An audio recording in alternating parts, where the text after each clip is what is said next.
두 증인 물세례와 성령 세례에 대해서 전해드리겠습니다.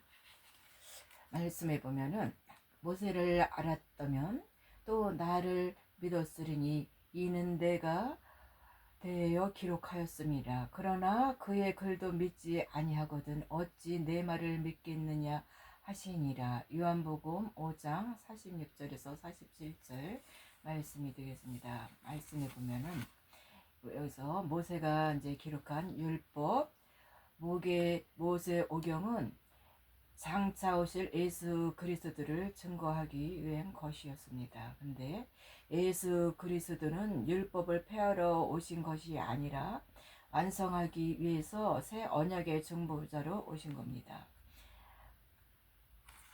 복음의 참 빛으로 의의 왕 멜기세덱의 반차를 쫓는 하나님의 영원한 대제사장으로 오신 예수 그리스도는 당신의 피를 가지고 이 땅의 제단이 아니라 하늘 보좌로 들어가시기 위함입니다. 이 땅의 제단은 아론의 반차를 쫓는 율법의 대제사장들이 짐승의 피를 가지고 들어가는 것입니다.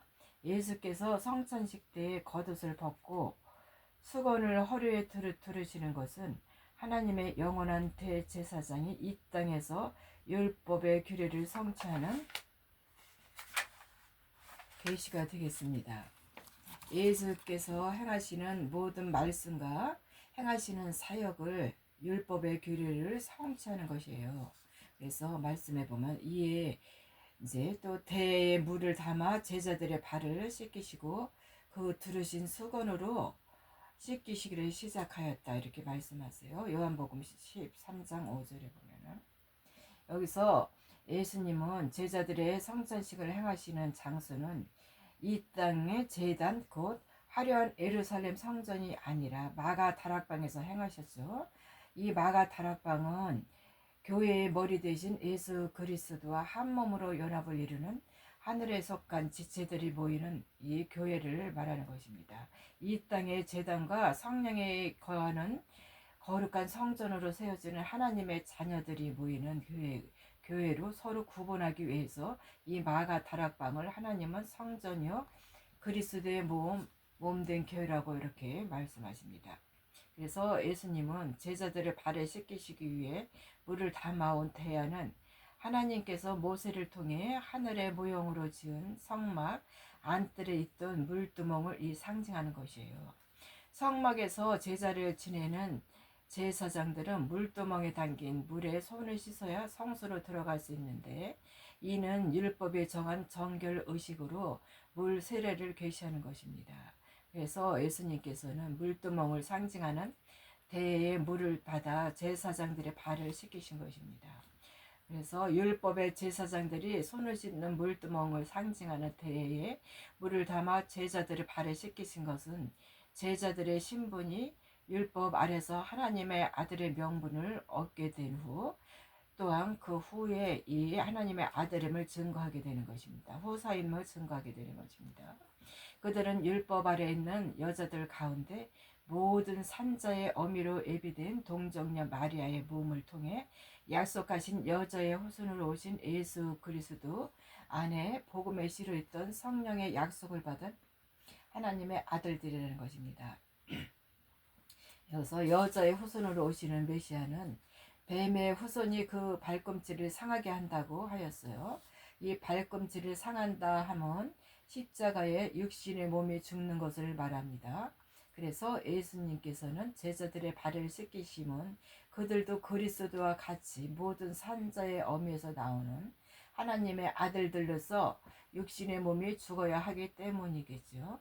그러나 무엇보다도 예수님께서는 제자들의 발을 물로 씻기는 중요한 의미는 이들은 장차 성령의 약속을 받을 하나님의 아들들로서 성령의 세례를 받게 될 것을 계시하는 것입니다. 말씀해 보면 시몬 베드로에게 이르시되 가로되 주여 주께서 내 발을 씻기시나이까 예수께서 대답하여 가라사대 나의 하는 것을 내가 이제는 알지 못하나 이후에 알리라. 요한복음 13장 6절 7절의 말씀입니다. 제자들은 아직 오순절날 성령의 세례를 받지 않았으므로 예수께서 하시는 일의 뜻을 알지 못하여 성질 급한 베드로는 절대로 그의 발을 씻기지 못한다고 그렇게 말합니다. 여기서 말씀해 보면 베드로가 가로되 내 발을 절대로 씻기지 못하시리다. 예수께서 대답하시되 내가 너를 씻기지 아니하면 네가 나와 상관이 없느니라. 요한복음 13장 8절에 이렇게 말씀하고 계십니다. 베드로의 만류는 사람의 상식에서 나오는 겸손의 표현이지만 이는 아직 오순절의 성령을 받기 전에 육적인 베드로가 예수께서 하시는 행동에 담긴 하늘의 비밀을 알지 못했기 때문입니다. 그가 예수님의 발 씻김을 끝까지 거부했다면 베드로와 예수 그리스도는 상관이 없는 관계가 되고 생명나무신 예수님께 붙는 생명나무의 12가지가 되지 못하게 됩니다. 그래서 베드로는 여자의 후손으로 약속하신 메시아로 오신 예수 그리스도 안에 있는 복음의 좋은 씨, 고 창세전에 택함받은 자이므로 예수께서 그의 발을 씻겨주시는 것은 성령 세례를 예표하는 것이 되겠습니다.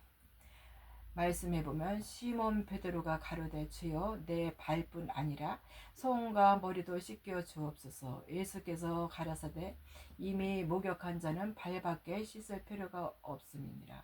온몸이 깨끗하니라. 너희가 깨끗하나 다는 아니니라 하시니 이는 자기를 팔자가 누구인지 아심이니라.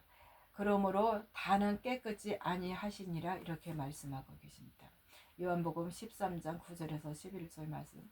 그래서 이 발을 씻긴다는 것은 베드로는 여전히 주님의 뜻을 이해하지 못한 채 이번에는 온 몸을 씻어달라고 합니다.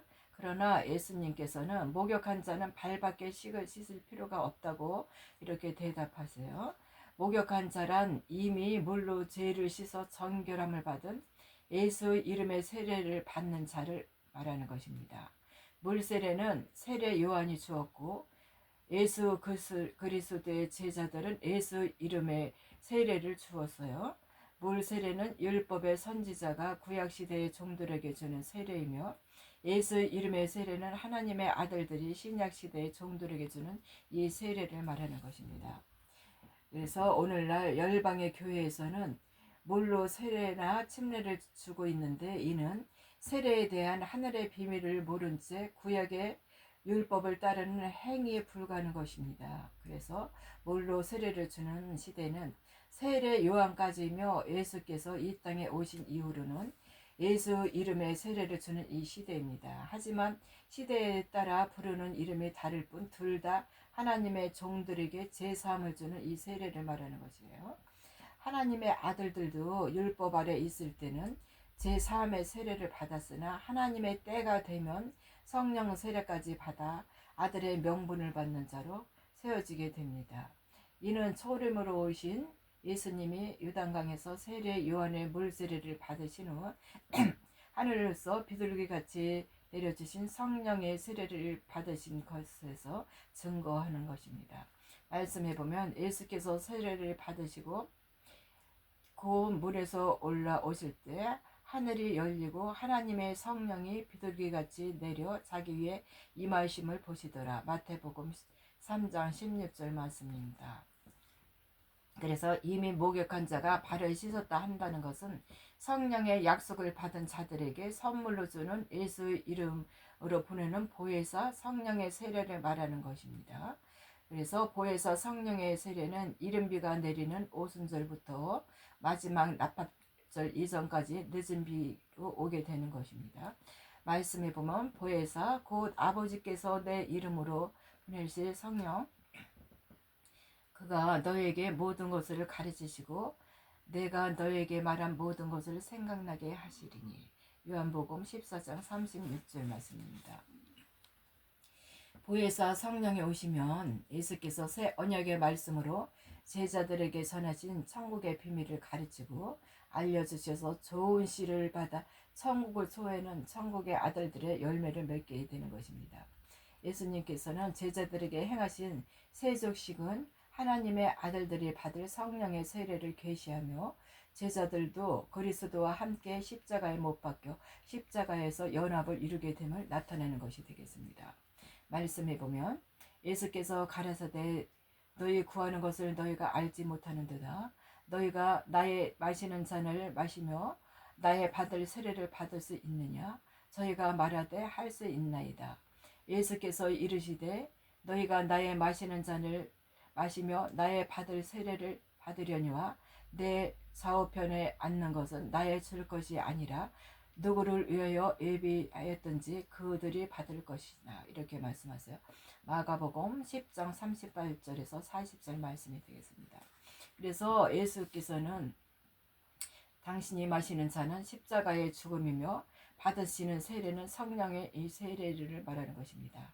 그 잔은 고난과 치욕의 잔이 아닌 육신이 죽고 영이 사는 영광의 잔이 되겠습니다. 하나님의 우편 보좌의 영광에 참여하는 하나님의 아들들은 예수 그리스도와 같이 성령의 세례를 받고 육신이 십자가에 못 박는 자들이 되겠습니다. 말씀해 보면 그리스도 예수의 사람들은 육체와 함께 그 정과 욕심을 십자가에 못 박았느니라. 갈라디아서 5장 24절의 말씀입니다.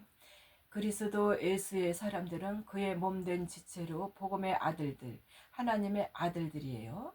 육체와 함께 그 정과 욕심을 십자가에 못 박았다는 것은 이들이 모두 예수 그리스도나 초대교회 사도들처럼 실제로 십자가에 죽어야 한다는 의미가 아니라 성령의 세례를 통해 성령의 권능이 입혀짐으로 육의 지배에서 벗어나는 것을 말하는 것입니다.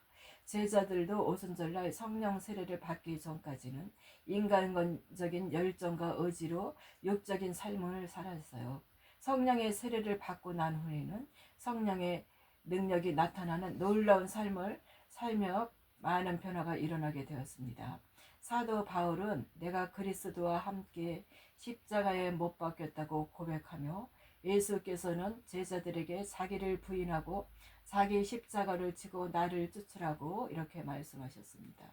이것은 너희가 열심히 노력하면 된다는 뜻이 아니라 인간의 의지로 율법의 행위를 반복하며 되는 것이 아니라 오직 성령의 기름 부음을 통해 은혜를 됨을 말씀하신 것입니다. 네, 여기까지 말씀드리겠습니다. 감사합니다.